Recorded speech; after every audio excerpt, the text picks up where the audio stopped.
प्रार्थना मैं बता रहा हूँ आपको, कलमा का मतलब मैं बता रहा हूँ। कलमा का है से कि हिंदी में ऐसे प्रार्थना कहते हैं और अंग्रेजी में प्रेयर कहते हैं। कलमा पढ़ा जाता है? नहीं, कलमा नहीं पढ़ा जाता है। ऐसा है कि उस विद्यालय में है से कि जो प्रार्थना गाई जाती है चेतना सत्र में, सूरज की किरणें पे नाज करे करके है प्रार्थना, वो गाई जाती है। उस दिन हेडमास्टर जो बाबर खान था वो संजोग से विद्यालय में नहीं था। विद्यालय में एक दूसरे टीचर थे, वो उन्होंने ऐसे बच्चों से ऐसे कि पूछा कि क्या तुम लोगों को कलमा है से क्या आता है। चूँकि चेतना सत्र का है से कि समय था, बच्चों ने ऐसे कहा कि कलमा है से क्या आता है। वो है से कि सुनाए हैं, बहुत शॉर्ट पीरियड का 14-15 सेकंड का मात्र है। उसको रिकॉर्ड करके है से कि हेडमास्टर के विरुद्ध कार्रवाई करने के थी को लेकर के वो षड्यंत्र के तहत उसको है से वायरल किया गया है। ये जो मतलब कि जिसको आप लोग कह रहे हैं वायरल हो रहा है, वो पूरी तरह से बेबुनियाद है। दिखाई पड़ रहा है 2 मिनट कुछ सेकंड का? नहीं, वो है से कि हमने जांच करवा ली है, वो बिल्कुल है से कि बेबुनियाद है। वो चेतना सत्र में है से कि प्रार्थना पढ़ा जाता है, और है से मैंने यह भी है से कि ये करवा लिया है। उस विद्यालय में है से कि कोई भी है से कि हिंदू बच्चे भी नहीं है, और कलमा का मतलब ही है से भी प्रार्थना ही होता है। नहीं, कलमा का मतलब, लेकिन कलमा पढ़ाया तो नहीं जाना चाहिए। प्रार्थना ऐसे कि पढ़ाया जाता है, कलमा नहीं पढ़ाया जाता है। मैंने जांच करवाई है। लेकिन आप बोल रहे थे सर कि कलमा का मतलब प्रार्थना मैं बता रहा हूँ आपको, कलमा का मतलब मैं बता रहा हूँ। कलमा का है से कि हिंदी में ऐसे प्रार्थना कहते हैं और अंग्रेजी में प्रेयर कहते हैं। मैं ये बता रहा हूँ। तो धर्म विशेष के लिए ना कलमा है?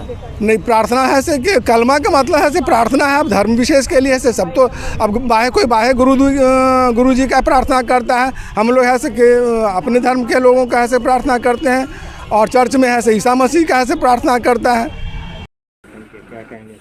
एक ही चीज़ कहना है कि विकास होना चाहिए, लेकिन जो भी विकास हो वर्तमान के लाभ को केवल नहीं देखना चाहिए, बल्कि भविष्य के जनरेशन जो आगे आने वाली पीढ़ियाँ हैं, उनकी क्या ज़रूरतें हैं, उनको देखते हुए विकास करना चाहिए। ये है समेकित विकास का इनकी सोच, इस पर बातें हो रही है।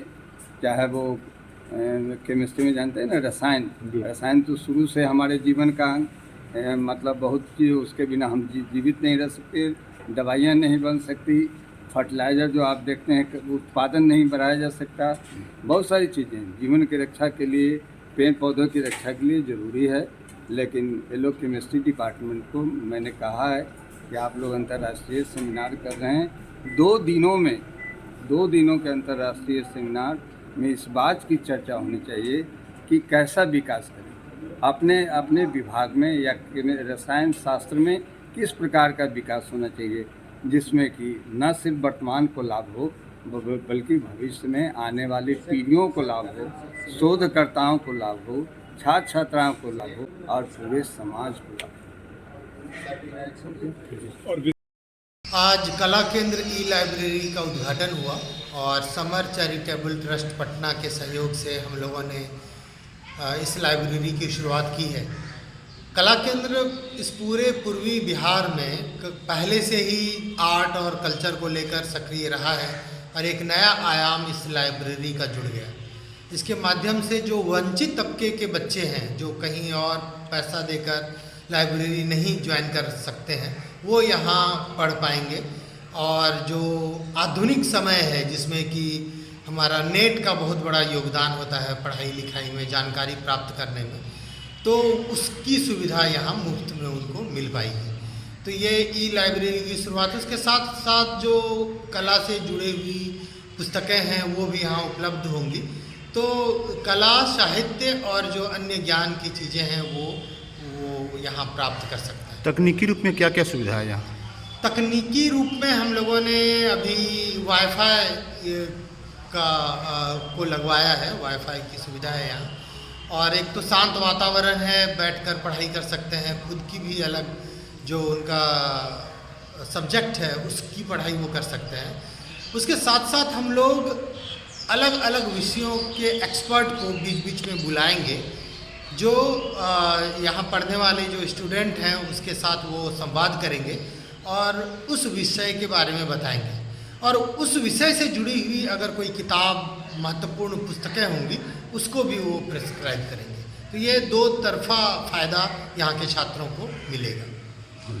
का अभियान चल रहा है सर जी, और ज़िला से ये आदेश निकलता है सदर से, इसमें नगर निगम और पुलिस प्रशासन का सहयोग से रोड नाले पर जो भी अतिक्रमण किए रहता है उसको फाइन करके उसको हटाया जाता है सर जी। क्या किसी का बवाल हो रहा था? बवाल जनरेटर रखे हुआ था अपना, जो है कहता था कि मेरे ज़मीन पर है, लेकिन उसका नापी कराने के बाद उसको कल जो है देखा जाएगा फिर।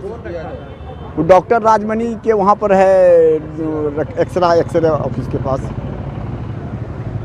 झंझट हुआ?